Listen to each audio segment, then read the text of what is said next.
Greenland's the Greenlandic. Greenland is Das Schicksal Grönlands. And about Greenland. Greenland have We're going to be doing something with Greenland, either the nice way or the more difficult way. A democracy is being tested. But if we don't do it the easy way, we're going to do it the hard way. Just because someone said no, integrated part of our country.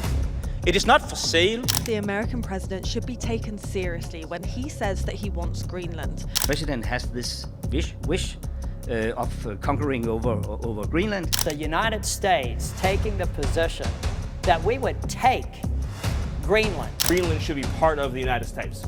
The president has been very clear about that. That is the formal position of the U.S. government. Right. But the pressure just doesn't stop there. It gets intensified. Greenland is not for sale. Denmark has said no to all the statements given by Trump, and everyone involved agrees on that. But what happens when the country asking doesn't accept the answer? Because right now, one of the world's most powerful nations is treating Greenland not as a joint territory, not as a partner decision, but as a strategic problem that needs to be captured as quickly as possible. And that should make everyone uncomfortable. Donald Trump wasn't the first president who had an interest in Greenland. Even before the Trump administration came in order, Harry S. Truman, Andrew Johnson, Franklin D. Roosevelt, William Howard Taft were some of the leaders that showed serious interest in Greenland. We'll do it. Russia or China will. Russia or China. Russian and Chinese ships go in. Russia's going to go in and China's going to go in. In the recent interviews, Trump heavily pointed out Russian and Chinese activity increasing in the Arctic. Now, when we look into the map, Greenland is 2,700 to 3,000 kilometers from New York and around 4,700 kilometers from Moscow. If an attack is launched from Russia over the North Pole, then the radar systems in Greenland can actually detect it. And hence it becomes a very effective early warning system for America. And that's where all the concern matters. Because once something or someone raises a question about national security, compromise is not an option on the table. For decades, the US was quiet and buried its interest inside defense agreements. But Trump was different. He took the matter in his own hands. He repeatedly debated that Greenland is strategically necessary from a future point of view, and whoever controls the oceans has the power. And here in the high north, a new ocean is being born. Now, you might ask, why not do this with a partnership? And the answer is very simple. Greenland is a treasure chest. According to a geological survey done by US, Arctic holds 13% of the world's undiscovered oil and 30% of its natural gas, which is more than the entire crude oil reserve of America. Greenland surfaces many rare earth minerals such as feldspar, graphite, titanium, vanadium, and many more critical minerals, required for weapon systems, batteries, and advanced technologies. Keeping all this in consideration, Greenland isn't just a piece of land. It's a strong advantage, and Trump has been very particular about what happens when that advantage is left unsecured. This is where the whole game changes. Strength and force, where we would be, frankly, unstoppable. Because the message isn't let's cooperate. The message is time is running out. And when time becomes the enemy, pressure becomes the tool. In Greenland, basically, their defense is 2 dog sleds. Boost up security in Greenland. They added 1 more dog sled. We need to understand why Trump said that. But before that, we need to know a little bit about Greenland. It is the world's biggest island, but the population is tiny. Just 57,000 people live in this autonomous Danish territory. The economy is highly dependent upon 2 things: export of seafood and financial subsidies from Denmark. Almost 90% of their fishing goods are being exported, and almost all the essentials are being imported from Denmark. There are no highways connecting towns and no easy supply chains. Everything depends upon air and sea. When we look onto the map of Greenland, it is just a frozen piece of land, completely covered in ice with a GDP of just $3.3 billion. Without the aid from Denmark, its economy might collapse overnight. On water, they have Thetis-class frigates, which were delivered to Danish Navy in 1991. 3 units of the Knud Rasmussen class, which entered service between 2008 and 2017. This Arctic OPV, with a medium helicopter flight deck and a high-speed insertion craft.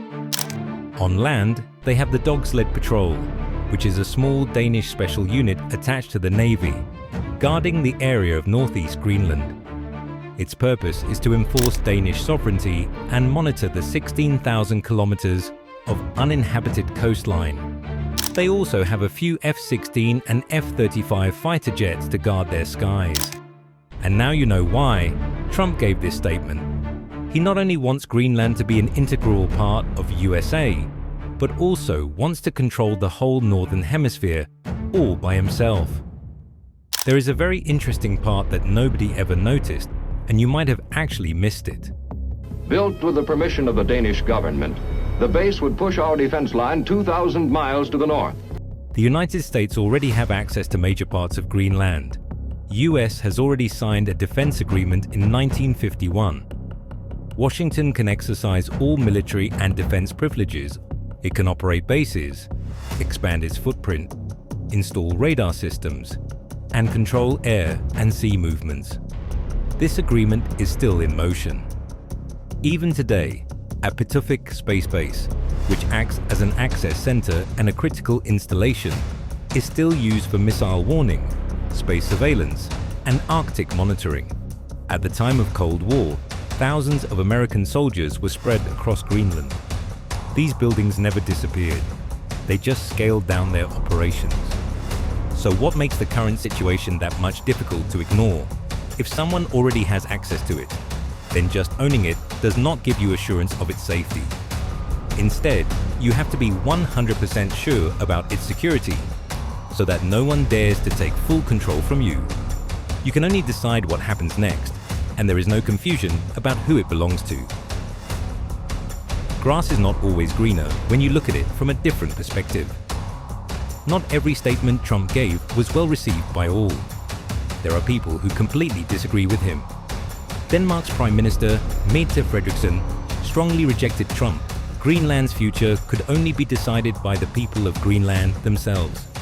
It was a pushback to the US's position. Former Prime Minister Mette Egede and current Prime Minister Jens Frederik Nielsen both made the same point. Greenland is not for sale, and it will not be decided by outside pressure, no matter how powerful the source. Other European leaders began matching their voices as well. Sovereignty is not a bond that can be broken under external political pressure. Officials in NATO acknowledge the growing risks in the Arctic, but also warned that internal conflict could weaken the alliance itself. Now we all know Greenland isn't just a piece of land.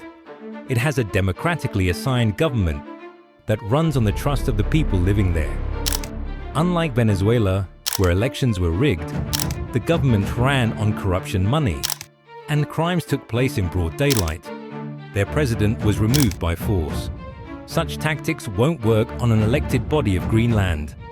So the question rises again. What happens when the country asking doesn't accept the answer?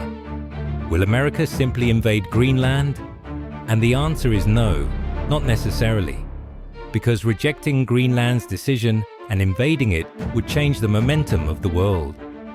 Germany, France, Britain, and other European nations would have no choice but to confront the USA. China would start an invasion of Taiwan. North Korea would make a move on South Korea.